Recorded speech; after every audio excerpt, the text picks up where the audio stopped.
Malam ini gue cuma bisa guling-guling gak jelas di kamar. Bingung mau ngapain. Mau main ke kamar abang gak mood. Gue masih gak percaya aja gitu. Si Farham suka sama gue. Kok bisa gitu? Padahal selama ini gue suka ngehujat dia tiap hari. Ngatain dia sembarangan. Gak pernah sedikit pun gue nyangka kalau dia itu suka sama gue. Udah selama itu sulit dipercaya aja gitu. Entahlah, gue bingung sekarang. Perasaan gue lagi kacau balau. Mau buka sosmed takutnya nanti si Farhan malah ngechat gue. Kan gue gak enak gitu. Mau main ke kamar abang gak mood. Suasana hati gue lagi gak pas soalnya. Elah, rumit amat deh nih perasaan. Fahira, panggil bunda dari luar. Mungkin sedang di meja makan menyiapin makan malam. Iya bun, jawab gue segera beranjak dari kasur. Keluar, ayo makan malam.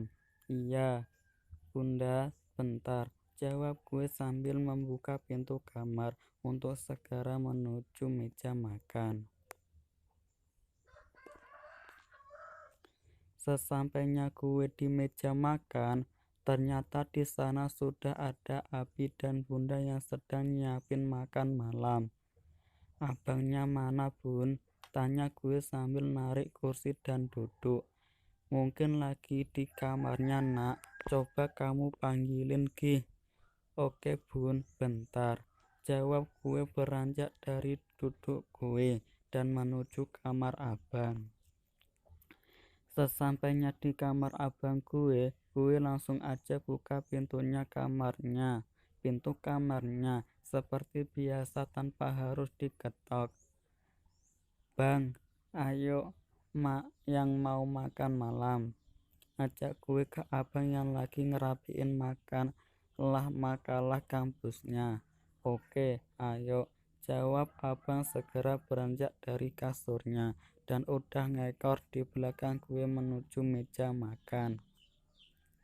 Sesampainya kami di meja makan, semua sudah terhidang dengan siap. Udah, cepat duduk, ayo kita makan, ucap bunda. Kami pun menarik kursi dan duduk bersikap buat makan malam. Gue duduk berdamping sama abang. Oh ya, gimana belajar kalian? Tanya Abi yang udah dituangin nasi piringnya sama bunda. Baik kok Bi, jawab gue sama abang bersamaan. Bagus kalau gitu. Awas, jangan sampai belajar kalian terganggu dengan cinta-cintaan yang tidak jelas. Seperti kebanyakan anak muda zaman sekarang. Abi nggak mau kalau kalian sampai tidak fokus belajarnya. Cuma gara-gara hal tidak ada gunanya itu. Sambung Abi yang udah mewanti-wanti gue sama abang buat fokus belajar dan gak main cinta-cintaan. Iya Bi, jawab gue sama abang bersamaan. Setelah itu kami pun makan malam dengan diam. Setelah tadi abang mimpin doa, ya kan gak baik makan sambil bicara. Setelah kami selesai makan malam, gue pun membantu bunda gue buat bersihin meja makan dan cuci piring yang kotor sehabis dipakai buat makan tadi. Bunda, biar Fahira aja yang bersihin, pintaku pada bunda. Gak usah sayang, biar bunda saja. Jawab bunda tersenyum sambil terus menyuci piring kotor di wastafel dapur. Gak usah nak, biar bunda saja. Kamu tidur saja sana, besok sekolah kan. Tapi jangan lupa sholat isya dulu. Sambung bunda gue sambil tersenyum. Gak apa-apa ya bun, Fahira bantu ya. Biar nanti kalau Fahira udah jadi istri gak kaku sama pekerjaan dapur seperti ini. Jawab gue masih. Kakak ingin membantu bunda buat bersihin meja makan. Emang Fahira udah siap nikah? Sekolah aja masih belum lulus, sambung bunda sambil menggoda gue dan tersenyum jahil. Hehehehehe. Ya enggak gitu bun, maksud Fahira itu biar nanti kalau Fahira udah jadi istri, Fahira bisa jadi istri kayak bunda yang pintar masak dan layanin Abi dengan baik, sehingga nanti suami Fahira itu nggak bosan di rumah terus, nggak harus beli makan dan jajan di luar gitu bun. Gue udah nyeloteh kagak jelas sama bunda. Aneh dah, kenapa pikiran gue malah menjerumuskan nikah-nikahan sih? Sekolah aja masih belum kelar. Jahahaha. Sarap dah nih otak gue. Hahaha. Jauh ya pemikiran anaknya bunda. Ya udah sana bersihin meja makannya, biar bunda yang cuci piringnya. Asia bun, hehehehe. Girang banget rasanya gue waktu diizinin buat bantuin bunda beres-beres. Gue pun segera ngelap meja makan dan membereskannya, menata rapi kembali apa yang ada di meja makan, seperti sendok dan buah-buahan sebagai pelengkap sarapan. Setelah beberapa menit, akhirnya gue udah selesai bantuin bunda gue. Gue pun segera menuju kamar buat bobok cakep. Malam ini gue gak main ke kamar abang. Pikiran lagi kacau seperti ini mana bisa fokus. Gue nanti ngerjain abang sama mabar. Gue juga lagi males dipet sama dia. Gak apa-apa lah sekali-kali gue damai sama abang gue. Gue pun segera membiarkan tubuh gue diranjang. Gue pun segera membaringkan tubuh gue di ranjang, menatap dekat langit-langit kamar gue yang udah kerlap-kerlip karena dipasangin lampu warna-warni gitu, sama warna catnya yang warna biru, menambah suasana kamar gue nggak ngebosenin buat dijadiin tempat istirahat ternyaman. Tapi tiba-tiba saat gue sedang terlentang sambil memeluk boneka Doraemon, pintu kamar gue kebuka dan ternyata itu adalah abang gue yang masuk. Belum tidur dek, tanya abang gue nutup pintu kamar dan menghampiri gue yang lagi baring di kasur. Lalu abang pun duduk di tepi ranjang gue. Belum bang, jawab gue pelan, masih terus meluk boneka gue. Lo kenapa? Tanya abang sambil ngelus pelan kepala gue. Mungkin dia nyadar kalau dari tadi gue lagi uring-uringan dan gak bersemangat. Soalnya gak main ke kamar dia juga kayak biasanya. Kan kalau biasanya gue udah teriak-teriak gak tawa masjid, di kamar abang ngerocekin dia, jahilin dia, pokoknya usilin dia gitu. Tapi malam ini kagak. Mungkin itu yang bikin abang nyamperin gue di kamar. Kagak ngapa-ngapa bang, jawab gue pelan sambil berusaha pejamin mata gue. Soalnya enak gitu dielus-elus kok bocah gini sama abang. Jangan bohong deh, cerita sama abang, ada apa? Ucap abang masih terus elusin kepala gue. Gini nih enaknya punya abang, pasti gak bakalan rela adiknya kenapa-napa dan nanggung beban sendirian. Duh, sayang banget deh gue sama abang gue. Meskipun abang kadang suka ngehujat gue sayang banget sama dia. Dia itu abang gue satu-satunya, pahlawan gue yang selalu jagain gue dan gak pernah rela gue nangis dan disakitin sama siapapun. Gue sayang abang jahanam gue pokoknya deh. Bang, panggil gue pelan sambil membuka mata. Kumam abang pelan.